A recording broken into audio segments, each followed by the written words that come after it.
आता पावसाळ्यापूर्वी आपण प्री मान्सून वर्कची आपली जी तयारी असते त्यामध्ये एक ती महत्त्वाची जी बैठक आहे मुंबई महापालिका मुंबई शहरासाठी, त्याच्यामध्ये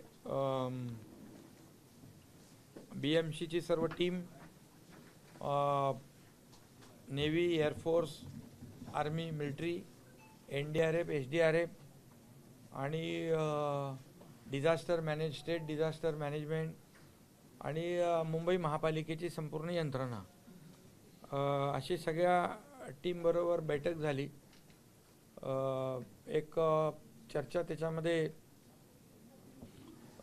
खरं तर पोलीस आयुक्त पण त्या बैठकीत होते, पोलिसांची टीम देखील आणि सर्वच संबंधित विभाग जे आहेत, रेल्वेचे विभाग आहेत, रेल्वे, ज्या यंत्रणा आपल्याला या मुंबईतल्या पावसाळ्यापूर्वी जे काही अलर्ट आपल्याला जे काही काळजी घेतली पाहिजे आणि ज्या लोकांना संबंधित यंत्रणांना अलर्ट केलं पाहिजे यावर चर्चा या ठिकाणी झाली. आणि एक झिरो कॅज्युअल्टी मिशन अशा प्रकारचं एक सर्वांनी ठरवलं ॲज अ टीम म्हणून आपण काम केलं पाहिजे. आणि यामध्ये कुठल्याही परिस्थितीमध्ये IMDची पण टीम होती. कुठल्याही परिस्थितीमध्ये जीवितहानी आणि लोकांच्या मालमत्तेची हानी होऊ नये यासाठी संपूर्णपणे मग त्यामध्ये नाले सफाई झाली पाहिजे व्यवस्थित. नाले सफाई करत असताना किती मेट्रिक टन गाळ काढण्याच्या ऐवजी खाली जो नाल्यातला हार्ड बेस लागतो, गेल्या वर्षी जसं केलं आपण तसे यावर्षी सूचना दिलेल्या आहेत.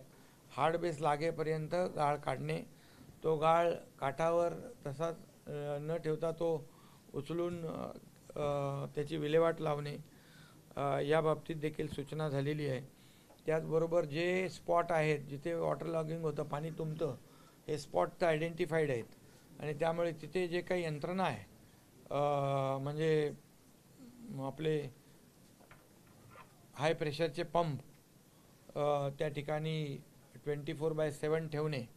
आणि दुसरं आपण होल्डिंग पॉन्ड केलेले आहेत, त्या होल्डिंग पॉन्डमध्ये आपण 12-13 ठिकाणी होल्डिंग पॉन्ड केलेले आहेत, तर त्या ठिकाणी त्या पाण्याचं स्टोरेज करणं, म्हणजे जेणेकरून जे पावसाच्या पाण्यामुळे जे पाणी साचतं ते स्टोरेज करण्याची जी सिस्टीम आहे ती देखील त्या ठिकाणी अलर्ट करणे. त्याचबरोबर जे नाले आहेत ते नाल्याचे जी तोंडं आहेत ती रुंद करणे, या संपूर्ण म्हणजे मिठी नदीपासून ते बाकी जे मोठे नाले आहेत या संदर्भामध्ये.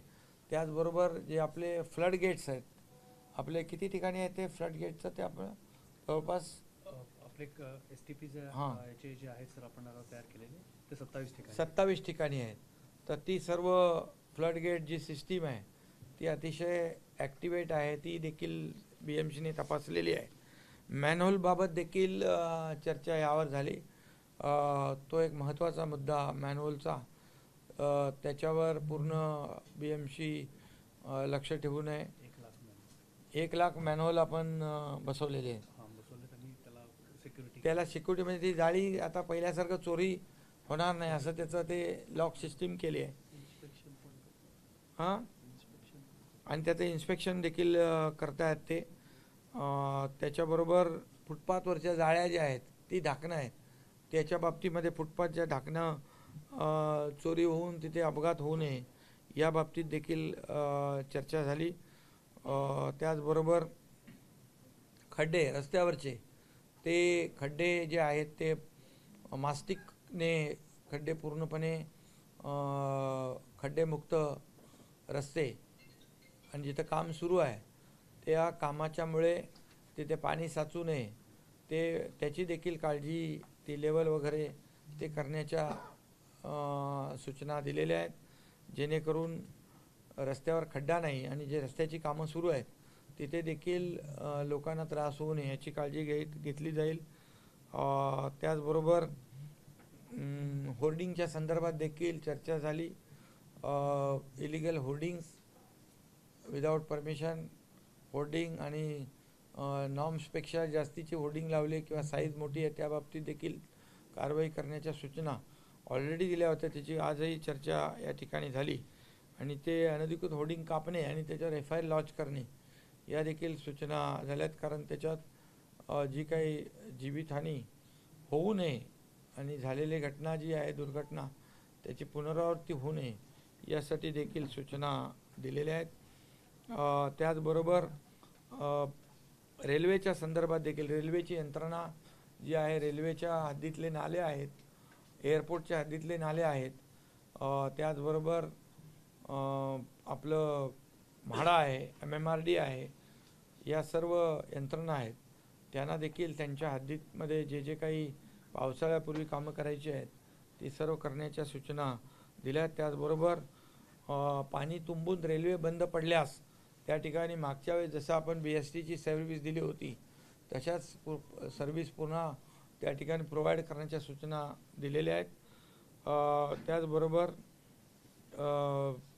दरड लँडस्लाईड ज्या ठिकाणी होऊ शकते त्या ठिकाणी देखील आपण BMCचे जे वॉर्ड ऑफिसर आहेत त्या त्या एरियातले सहाय्यक आयुक्त आणि वॉर्ड ऑफिसर बरोबर ना, त्यांना सूचना दिलेल्या आहेत की ते कसं प्रोटेक्ट करता येईल. त्यांना तर सुरक्षित स्थळी हलवणं एक हा विषय आहे, परंतु एक आम्ही युद्ध पातळीवर तिथे सेफ्टी नेटने आपण ते सुरक्षित करू शकतो का या संदर्भात देखील चर्चा झाली आणि त्या संबंधित एजन्सीला बोलवून तशा प्रकारच्या सूचना देण्याचं ठरलं आहे. आणि जे लोक बाधित होतील त्यांना राहण्याची व्यवस्था करण्यासाठी एकतर BMC, म्हाडा आणि MMRDला सूचना दिल्यात की आपण जे ट्रॅन्झिट कॅम्प बनवतो फ्री फॅबमध्ये ते युद्ध पातळीवर आपण करा. त्याचबरोबर म्हाडा MMRDकडे काही घरं आहेत जी PAPची घरं आहेत, ती PAPची घरं त्यांची डागडुजी करून, म्हाडाकडे काही सदनिका आहेत त्याचे डागडुजी करून या लोकांना तात्पुरती जी काही निवाऱ्याची व्यवस्था आहे मग तिथे कुठे शेड खाली किंवा शाळेमध्ये असं जे काही त्यांची व्यवस्था करावी लागते ती काही व्यवस्था त्यांची बरोबर नसते, त्यामुळे अशा प्रकारची व्यवस्था करण्याच्या सूचना दिलेल्या आहेत. संरक्षक भिंती ज्या आहेत त्या देखील त्या विभागाने त्याची काळजी घेऊन त्या प्रोटेक्ट करणे या बाबतीत देखील सूचना या ठिकाणी दिलेल्या आहेत. बाकी मला वाटतं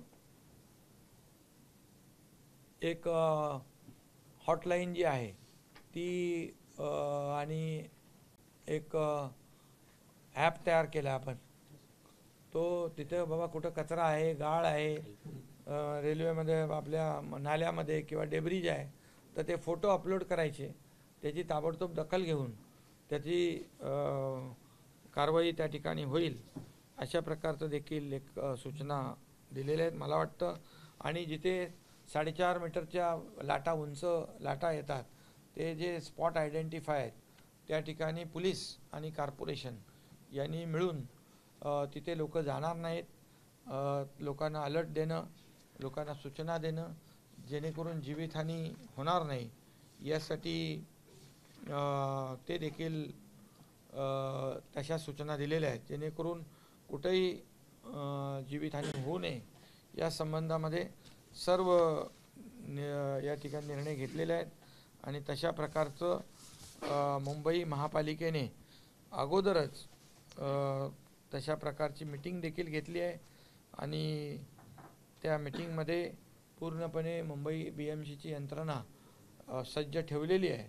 मला वाटतं ह्या सर्व यंत्रणांनी एक टीम बनून काम केलं तर कुठलीही जीवितहानी, कुठलाही अपघात, इन्सिडेंट होणार नाही अशा प्रकारचा विश्वास या ठिकाणी मी व्यक्त करतोय. नाले सफाई जी आहे अजून सुरू आहे, नाले सफाई 100% झाली असं कोणी आता BMCने पण सांगितलेलं नाही, पण मी त्यांना सूचना केलेली आहे की हार्ड बेस लागेपर्यंत आपण गाळ काढणे आवश्यक आहे. कारण गाळ काढला तर पाण्याचा फ्लो जो आहे त्याची कॅरिंग कॅपॅसिटी वाढते आणि मोठ्या प्रमाणावर तिथे पाणी तुंबणार नाही आणि जे नाल्याचे मेन शेवटचं जे तोंड आहे तिथे देखील होल्डिंग पॉन्डप्रमाणे जर आपण मोठ्या प्रमाणावर खोदलं, साईज वाढवली म्हणजे खोली वाढवली, तर तिथे येणारा गाळ कचरा तिथे साचून पाठीमागे पाणी भरणार नाही या संदर्भात देखील सूचना दिलेल्या आहेत. आणि सर्व वॉर्ड ऑफिसर, सहाय्यक आयुक्त यांनी आपापल्या विभागामध्ये पूर्णपणे 100% नालेसफाई होईल याची जबाबदारी त्यांनी घ्यायची आहे. मागच्या वेळेस देखील मी म्हणालो, जे चांगलं काम करतील त्यांना खरंच आपण गेल्या वेळेस देखील पाऊस भरपूर झाला परंतु पाणी साचण्याचे प्रकार कमी झाले. त्यामुळे जे अधिकारी यावेळेस देखील त्यांची जबाबदारी पूर्णपणे प्रामाणिकपणे पार पाडतील अशा प्रकारचा विश्वास आहे. आणि जे काही कामामध्ये हयगय करतील त्यांच्यावर देखील कारवाई होईल. कारण शेवटी लोकांना त्रास होऊ नये हा उद्देश राज्य सरकारचा आणि महापालिकेचा, पोलीस यंत्रणेचा आणि संबंधित सगळ्यांचाच. म्हणून अतिशय महत्त्वाची बैठक आज आपण घेतली होती. नालेसफाईबाबत डॅशबोर्डवरती बीएमसीच्या डॅशबोर्डवरती की 90% 95% नालेसफाई झाली करून, आणि आशिष शेलार म्हणतात की हे रतन खत्रीचे आकडे 40% पण झाले करून.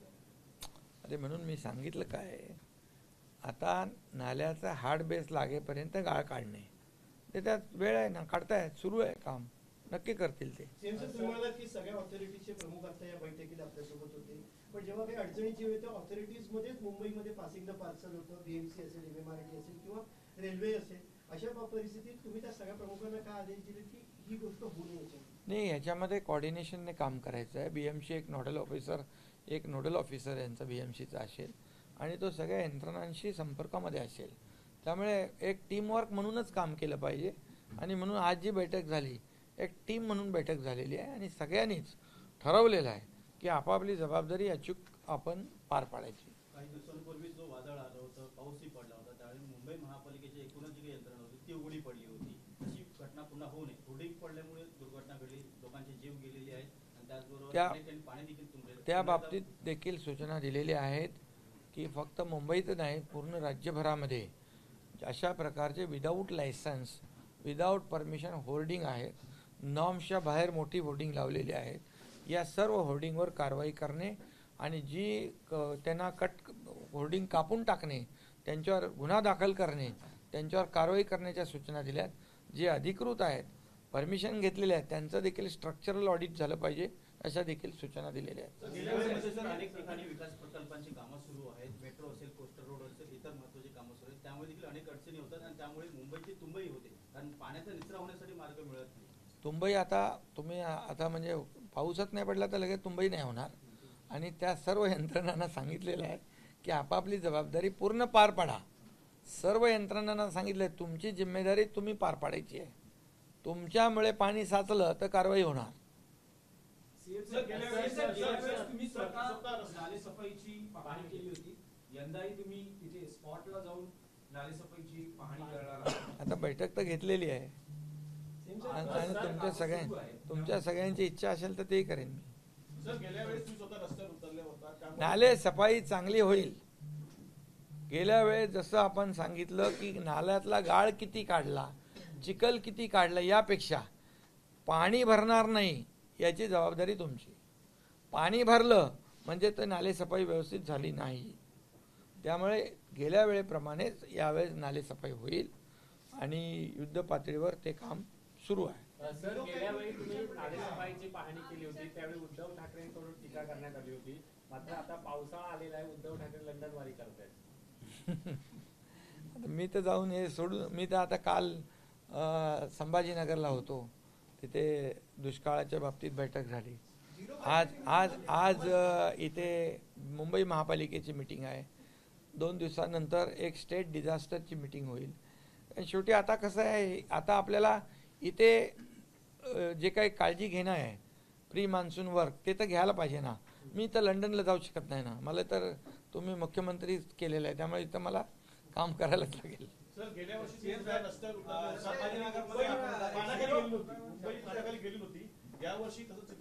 बिलकुल दिसणार, तसंच दिसणार. कारण सगळं जे काही तिथे पंप पाहिजेत ते अलर्ट, ते सगळे ती व्यवस्था BMCने चेक केली आहे.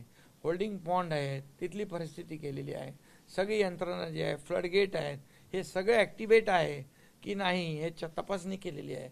आणि मी आयुक्तांना आणि सर्व अधिकाऱ्यांना सांगितलेलं आहे की याच्यामध्ये आपल्याला जास्तीत जास्त जेवढा आपण गाळ काढू, तो जेवढा चिखल काढू, तेवढा पाणी वाहून जाण्याचा जी कॅपॅसिटी ती वाढते, कॅरिंग कॅपॅसिटी, त्यामुळे पाणी भरत नाही. आणि होल्डिंग पॉन्डमुळे जे पाणी समुद्रात जेवढं आता जेव्हा भरती असते, समुद्रही पाणी घेत नाही, मग त्यावेळेस काय, ते होल्डिंग पॉन्डमध्ये पाणी घेतो आपण, मग त्यामुळे पाणी तुंबत नाही. त्यामुळे हे सगळे प्रयोग आपण केलेले आहेत.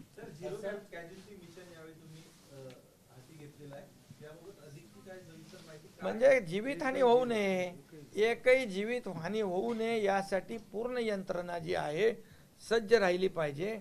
यासाठी अगदी मिलिटरीपासून, नेव्हीपासून, एअरफोर्सपासून, NDRF, SDRF, फायर ब्रिगेड, सगळे पोलीस यंत्रणा, सगळे, ही जिम्मेदारी माझी नाही असं कोणी म्हणत नाही.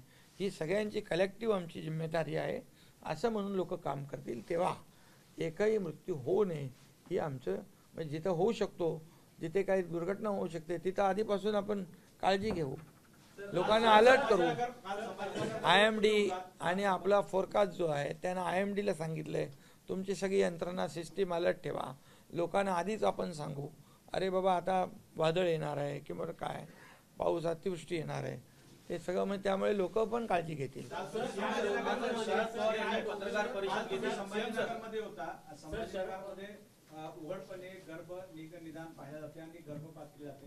एक नाबालिग मुलगी ज्याचं ते निदान करतं आणि त्याला 5 लाख रुपये दरमहा दिलं जातं. अशा प्रकारच्या घटना महाराष्ट्रात याआधी झाल्या आहे, परंतु त्यावर अजूनही कुठल्या प्रकारचं नियंत्रण, अशा प्रकारच्या कुठं घटना होत असतील त्याच्यावर कठोर कारवाई केली जाईल. कोणालाही पाठीशी घातलं जाणार नाही. शरद पवारांनी राज्यातील सर्व जलसाठ्यांचं जे आहे आकडेवारी त्यांनी जाहीर केली आहे. अनेक ठिकाणी भीषण पाणी टंचाई निर्माण झालेली आहे. राज्य सरकार काय नियोजन? मी काल गेलो होतो संभाजीनगरला, मराठवाड्यामध्ये तिथे सगळी माहिती मी घेतली. 1837 टँकर सुरू आहेत, 1249 गावं, 12 वाड्या या ठिकाणी हे टँकर सुरू आहेत. मी त्यांना सांगितलं आहे तुम्ही जाहिरात काढा, आणखी कोणाला टँकर पाहिजे, चारा पाहिजे, जनावरांच्या पाण्याचा तुटवडा आहे, जाहिरात काढा ताबडतोब कोणाला. आणि सगळ्या तहसीलदारपासून, तलाठीपासून, आपला ग्रामपंचायतचा सरपंचपासून, ग्रामसेवक यांना त्या एरियामध्ये, गावामध्ये सगळ्यांना जाऊन अलर्ट करायला सांगा. तुम्हाला आणखी टँकर कुठे पाहिजे, आणखी पिण्याचं पाणी कुठे पाहिजे, जनावरांना पिण्याचं शॉर्टेज कुठे आहे, चाऱ्याचं शॉर्टेज कुठे आहे. आणि सुदैवाने तुम्हाला मी सांगतो, यावर्षी आम्ही DPDCतून पैसे दिले होते चारा उगवण्यासाठी, वैरण उगवण्यासाठी. त्यामुळे प्रत्येक जिल्ह्यामध्ये चारा उपलब्ध आहे, कुठेही प्रॉब्लेम नाही. जिथे चाऱ्याची आवश्यकता, छावणीची आवश्यकता पडेल तिथे तात्काळ छावणी सुरू करण्याच्या सूचना दिलेल्या आहेत. त्याचबरोबर ज्या काही पाणी पुरवठा योजना आहेत त्या लाईट बिलमुळे बंद पडलेल्या आहेत, ते सांगितलं मागचं लाईट बिल नंतर बघू, आता ताबडतोब कनेक्शन द्या. ती पाणी पुरवठा योजना पण सुरू करायच्या सूचना मी काल दिलेल्या आहेत. आणि त्यामुळे मला वाटतं कुठंही टँकर कमी पडणार नाहीत आणि कुठेही चारा कमी पडणार नाही, जनावरांचं पाणी कमी पडणार नाही. त्याचबरोबर हे काळजी घ्याच सांगितलं आहे. दुसरी गोष्ट, आता पाऊस सुरू झाल्यानंतर काही गावांचा संपर्क तुटतो, त्या संपर्क तुटणाऱ्या गावांमध्ये आतापासून औषधं आणि धान्य पुरवठा मुबलक करण्याच्याही सूचना मी दिलेल्या आहेत. आणि त्यामुळे जे आता लगेच पाऊस पण सुरू होईल आणि म्हणून त्याही सूचना दिल्या आहेत. कुठे अतिवृष्टी होईल, कुठे विजेचा म्हणजे तारा तुटून वीज पुरवठा खंडित होईल, तिथे त्या डिपार्टमेंटला पण सूचना दिल्या आहेत. आता वीज पुरवठा खंडित झाला आणि 24 तास तसेच पडले असं होता कामा नये. त्या ठिकाणी देखील सूचना ज्या काल दिल्या मी, त्या दुष्काळग्रस्त भागासाठी पण पुढे अतिवृष्टी होऊन पाऊस पडेल तिथे देखील कुठेही अपघात होऊ नये यासाठी पण सूचना दिलेल्या आहेत. कुठेही काही कमी पडणार नाही. डिझास्टर मॅनेजमेंटला आणि जिल्हाधिकाऱ्यांना सूचना दिल्यात. कुठे तुमच्याकडे काही राहून गेलं तर जिम्मेदार तुम्हाला धरू अशा प्रकारच्या देखील काल मीटिंगमध्ये सूचना मी दिलेल्या आहेत. सर तुम्ही सूचना दिल्या मात्र शरद पवार म्हणतात की सरकार गंभीर नाहीये. अरे बाबा, त्यांनी पवार साहेबांनी आज बैठक घेतली, मी कालच घेतली बैठक. त्यामुळे पवार साहेबांनी जे काय सांगितलेलं आहे त्याची अंमलबजावणी मी कालच करायला सांगितली आणि महाराष्ट्रातल्या तमाम सगळ्या कलेक्टर आणि डिव्हिजनल कमिशनरना सांगितलंय अतिवृष्टी अवकाळी होईल तर तुरंत पंचनामे, तुरंत त्यांना नुकसान भरपाई. जिथे चारा टंचाई आहे, पाणी टंचाई आहे, जनावरांना टंचाई आहे, ताबडतोब तिथे ॲक्शन झाली पाहिजे. तिथे कुठल्याही प्रकारची हायगाय करता कामा नये. त्यांना पैशाची व्यवस्था आम्ही करून दिलेली आहे. कुठेही आणि खालच्या लेवलला कलेक्टरकडे टँकरसाठी येण्याची आवश्यकता नाही. प्रांत लेवलला आम्ही त्यांना अधिकार दिलेले आहेत. तिथे वाढीव टँकर पाहिजे, वाढीव चारा पाहिजे, तिथल्या तिथे करायचं. औषधाचा साठा कमी पडू नये त्याच्या सूचना दिलेल्या आहेत. शरद पवारांनी आरोप केला की बैठक घेतली, बैठकीला पालकमंत्री उपस्थित नव्हते. कुठले पालकमंत्री? अरे बाबा, पालकमंत्री आता निवडणुकाचा उमेदवार होते, त्यांना कुठं बोलवणार आणि ते ऍडमिट आहेत हॉस्पिटलला. सर, मान्सून येत आहे आणि शेतकऱ्यांना पीक कर्ज उपलब्ध करण्यासाठी बँका जे आहे सिबिलची अट टाकली आहे. सिबिलची अट वारंवार रद्द करा अशी मागणी आहे. यावेळेस राज्य सरकार शेतकऱ्यांना पीक कर्ज देण्यासाठी सिबिलची अट रद्द करेल का? बिलकुल त्यावर काम गव्हर्नमेंटचं चाललेलं आहे. बँकांशी आमचे लोक बोलत आहेत. शेतकऱ्यांना नेहमी आम्ही मदत केलेली आहे. आतापर्यंतच्या इतिहासामध्ये आमच्या सरकारने शेतकऱ्यांना नुकसान भरपाईपोटी 15,000 कोटी रुपये वाटलेत. त्याचबरोबर 6,000 रुपये दर वर्षाला आम्ही देतो आणि 1 रुपयामध्ये पीक विमा देतो. इतर ज्या योजना मागेल त्याला शेततळं, ठिबक सिंचन सगळं देतो आणि ह्या सगळ्यामध्ये 35,000 कोटी रुपये शेतकऱ्यांना देणार हे पहिलं सरकार आहे.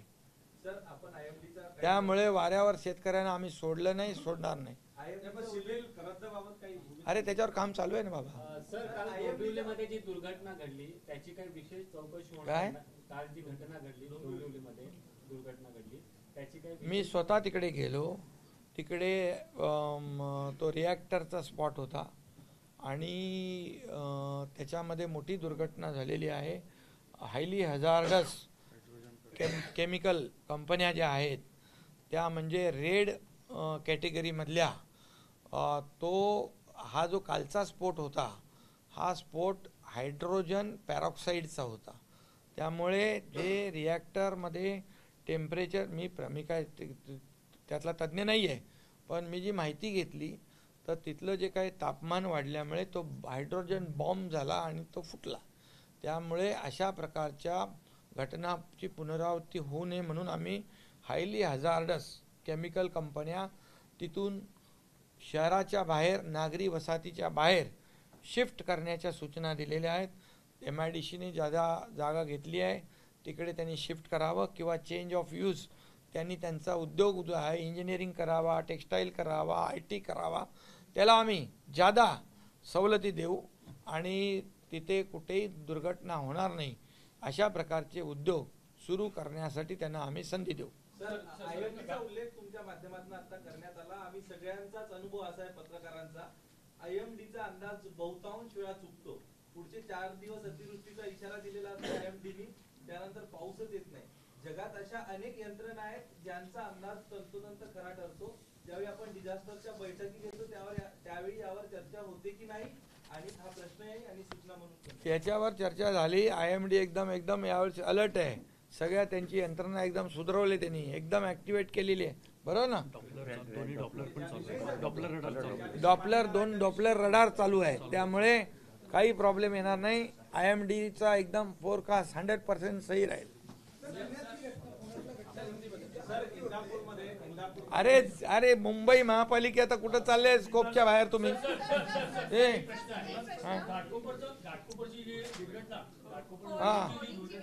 होर्डिंग होर्डिंग धोरणावरून वाद आहे. बीएमसीचं जे धोरण आहे ते रेल्वेला मान्य नाहीये. त्याच्यामुळे जे मोठे होर्डिंग्स आहेत ते अजूनही रेल्वे हद्दीत आहेत, ते काढण्यात आलेले नाही. त्याच्या बाबतीत काय? त्या बाबतीमध्ये आता रेल्वेचे अधिकारी इकडे होते, त्यांना सांगितलेलं आहे आम्ही बिलकुल ह्याच्यामध्ये 7 होर्डिंग कापून टाकलेले आहेत आणि रेल्वेला पण सांगितलंय तुम्ही BMCचे जे नियम आहेत, गाईडलाईन आहेत, नॉर्म जे आहेत त्याप्रमाणे तुम्ही होर्डिंग लावा, अशा प्रकारच्या त्यांना सूचना दिलेल्या आहेत. कुठलंही होर्डिंग धोकादायक असेल त्याला कापून टाकायच्या सूचना मी दिलेल्या आहेत. आणि जे अधिकृत आहे त्याचा स्ट्रक्चरल ऑडिट करा, आणि जे अनधिकृत आहे त्यांच्यावर गुन्हा दाखल करा, त्यांना जेलमध्ये टाकून द्या. काय कोणी माणसं मारण्याचा परवानगा कोणाला दिलेला नाही आहे. सर आपने मुंबई हो या महाराष्ट्र हो, उसका आपने रिव्यू लिया है कल औरंगाबाद में, आज आप मुंबई में हैं.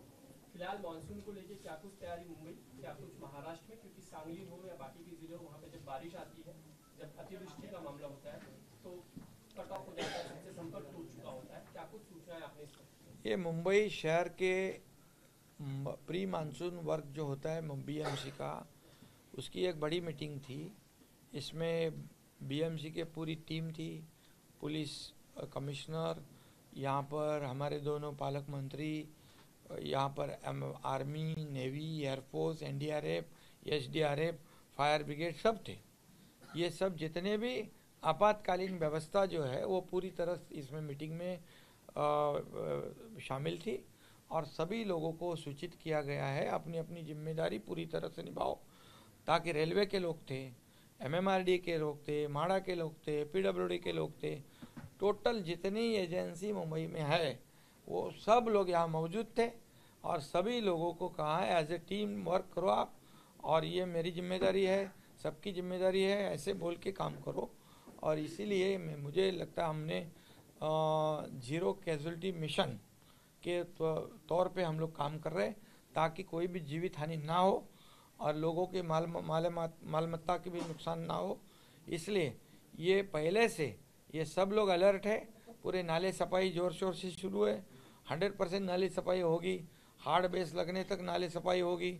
और अधिकारियों को कहा है जो हाँ पानी ने वाटर लॉगिंग नहीं होगी उसका सम्मान करेंगे, जहाँ नुकसान होगा उसके ऊपर कार्रवाई करेंगे. और ये हम चाहते हैं कि मुंबई में कहीं पर भी कोई भी हादसा ना हो. जो हादसा होने वाले स्पॉट है वो आइडेंटिफाइड है, वहाँ पर पहले से अलर्ट जारी किया जाएगा. पुलिस है, कारपोरेशन की टीम है, ये सब पूरी काम ये टीम काम करेगी. और मुझे लगता है कि पिछले साल जैसे पानी नहीं भरा था, लोगों को तकलीफ नहीं हुई थी, उसी तरह इस साल भी हम उम्मीद करते हैं कि ये अच्छी तरह से बारिश भी ज़्यादा होने वाली है, लेकिन ज़्यादा होने के बावजूद हमारी पूरी बीएमसी की टीम पूरी तरह तैयार है, पुलिस यंत्रणा तैयार है, पूरे जितने टीम हैं आपातकालीन व्यवस्था में लगे हुए वो सब अलर्ट है. तो महाराष्ट्र में खासकर सूखे की स्थिति करें तो पॉलिटिकल अभी से रिमार्क शुरू हो गए कि 10,000 से ज़्यादा ऐसे गाँव हैं जहाँ पर टैंकर पहुँचाना पड़ रहा है, तो नहीं भी पहुँच पा रहे हैं. तो कुछ सवाल मुद्दा उपस्थित करता है, क्या आपकी तैयारी इन गाँव तक पहुँचने की हो चुकी है? क्या स्थिति आने वाली हमारे लोग वहाँ उस गांव तक पहुँच गए हैं. कल मैंने उसका जायज़ा लिया है. संभाजी नगर में मराठवाड़ा रीजन का सभी कलेक्टर थे, डिविजनल कमिश्नर थे, सभी से मेरी बात हुई है. वहाँ पर टैंकर जितने चाहिए उतने 1800 टैंकर शुरू है. 1250 गांव मराठवाड़ा के, पूरे स्टेट में सभी लोगों को सूचित किया है. कहीं पर भी टैंकर कम ना हो, वहाँ पर जानवरों को पानी मिले, चारा मिले, इसमें कोई कमी ना हो. और चारा छावनी लगाना है, जिधर ज़रूरत है वो लगा दो. डीपीडीसी से पैसे दिए हुए हैं. और कहीं पर भी किसी भी बात की अगर तकलीफ हो तो एक ऐड देने को कहा है. वो कोई भी गांव में अगर टैंकर नहीं पहुंचा है तो तुरंत वो गांव वाला डिमांड करेगा. वहाँ हमारा जो तलाटी है, तहसीलदार है, ग्राम सेवक है, वो सभी गांव में जाएगा. जहाँ जहाँ जिस चीज़ की ज़रूरत है वो पूरी तरह उनको ज़रूरत पूरी की जाएगी. ऐसी व्यवस्था पूरे राज्य में हमारी सरकार ने की हुई है. सर डोंबिवली के जुड़ा हुआ सवाल है, अगर ऐसे एमआईडीसी में अगर हजार्डस केमिकल्स रखे होते, इतने बड़े रिएक्टर का स्फोट होता है, बाकियों को आपने क्या सूचना की है, किस पर अब तक कार्रवाई आपने की है? और दूसरा यही कि होर्डिंग्स का ही मामला अभी सामने आया है, तो नहीं, जो डोंबिवली का जो हादसा हुआ है बहुत ही बड़ा हादसा है. रिएक्टर का ब्लास्ट हुआ है और वहाँ पर जो हाईली हजार्डस केमिकल कंपनी है उसे हम शिफ्ट करने वाले हैं. वो शहर के बाहर, नागरी बस्ती से बाहर, पब्लिक जो रहते उनके बाहर उनको एमआईडीसी की जगह दे देंगे, या फिर उन्होंने अपना कारोबार जो फैक्ट्री है उसका चेंज ऑफ यूज़ करें, इंजीनियरिंग करें, टेक्सटाइल करें, आईटी करें, उसको हम सहूलियत देंगे. इंसेंटिव देंगे, जो भी हमारी पॉलिसी है उसमें और चेंज करेंगे हम, ताकि उनको भी राहत मिले और एक्सीडेंट ना हो, ऐसा हादसा ना हो, पूरी फिर किसी की जान न जाए, ऐसे निर्णय हमने लिया है। महाराष्ट्र के सभी और हाँ, सब जगह सब पूरी हमारी जो जितनी टीम है, ये इंडस्ट्री डिपार्टमेंट है, इंडस्ट्रियल सेफ्टी डिपार्टमेंट है, MPCB है, MIDC है, ये सब लोगों को सूचित किया है, सब कलेक्टर को भी सूचित किया है। लैंडस्लाइड एरिया जो है सर, लैंडस्लाइड एरिया मुंबई हो या महाराष्ट्र हो, वहाँ पे हमेशा हमने घटनाएं देखी होती, उसके लिए क्या सूचना है? लैंडस्लाइड जहाँ होता है वहाँ के लोगों को सुरक्षित जगह पर शिफ्ट करने की सूचना दी है। और एक हमने ये भी किया है कि उनके लिए जो हमारे पास PAP के घर है, और जो मैंने कमिश्नर BMC माड़ा और MMRD को कहा है कि जो प्रीफैब घर है, प्रीफैब घर जो बना तुरंत फटाफट,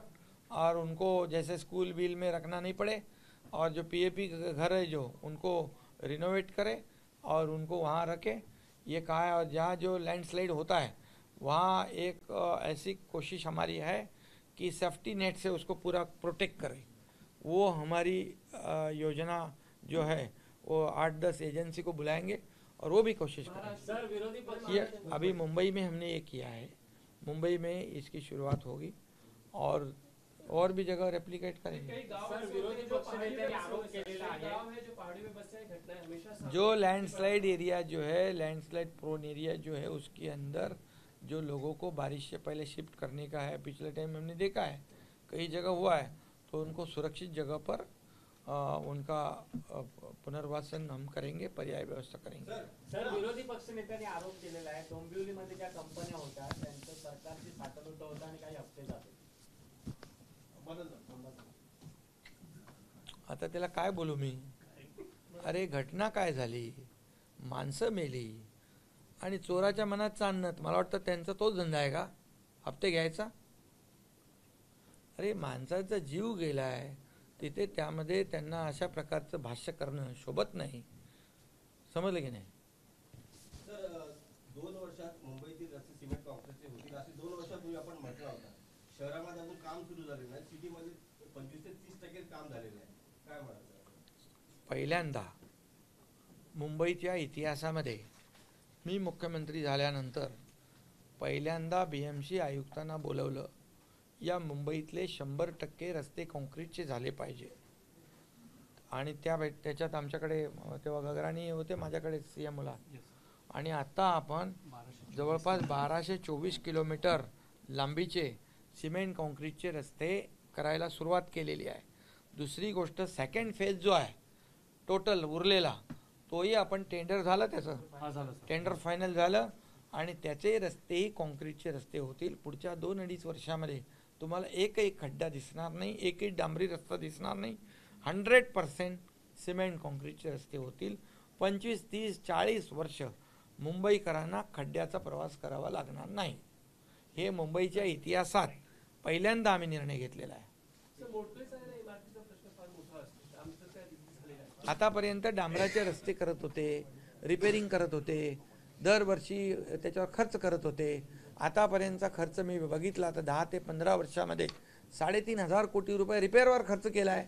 काळ्याचं पांढऱ्याचं काळं, पांढऱ्याचं काळं, काळ्याचं पांढरं, काय हे रस्ते आधीच करायला पाहिजे होते, मग हे का केले नाही याचं जरा विचारा तुम्ही. हा, अरे कोणाला विचारायचं तुम्ही विचारा, तुम्हाला माहित आहे ना मुंबई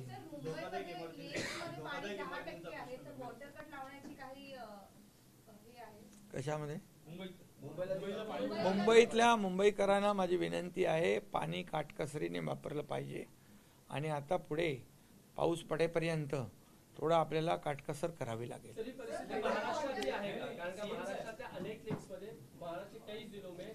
बारिश गिरेगा, अभी जल्दी बारिश गिरेगा, आपको सबको खुशखबर मिलेगी, जल्दी बारिश हो जाएगी. ABP माझा, उघडा डोळे बघा नीट.